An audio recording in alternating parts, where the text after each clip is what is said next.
Plasterboarding was hands down for me the part of this build I least enjoyed. Plasterboard is very heavy, cutting and trimming the boards was very dusty work, and any small mistake or variance in the walls you're going to pay for at this point. If you can get someone to do this for you, then I recommend you do it. If you've never done it before, they'll likely do a much better job and it'll be a lot less pain. But if you can't do that, they'll at least get some assistance. Unfortunately, I was doing this in the depths of lockdown, so assistance wasn't really an option for me. So having loaded the plasterboard into the office, I've had the opportunity to get some of it done and kind of work out a technique. It's gone okay.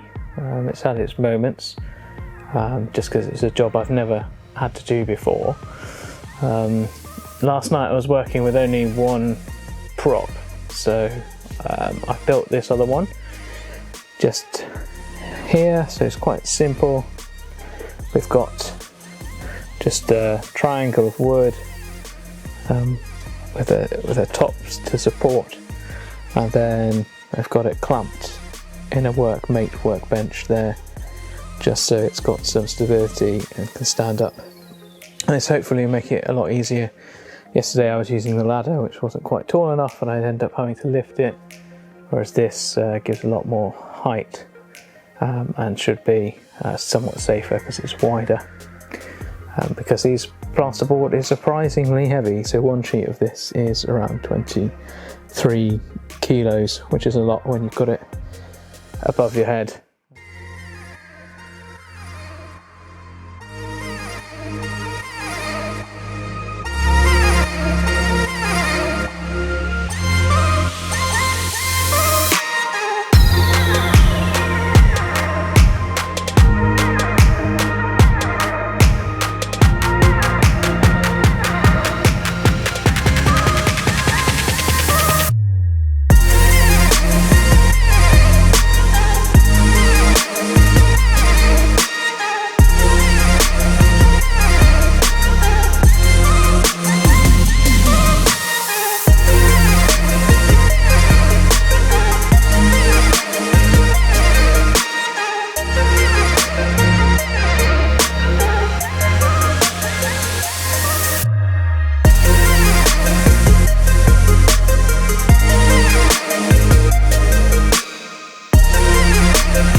Before commencing painting, you'll need to do what's called taping and mudding.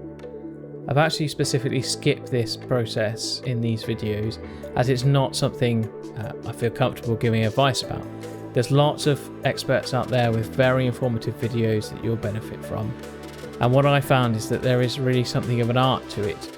And if, like me, you aren't good at it, you'll pay for it in effort with a sander.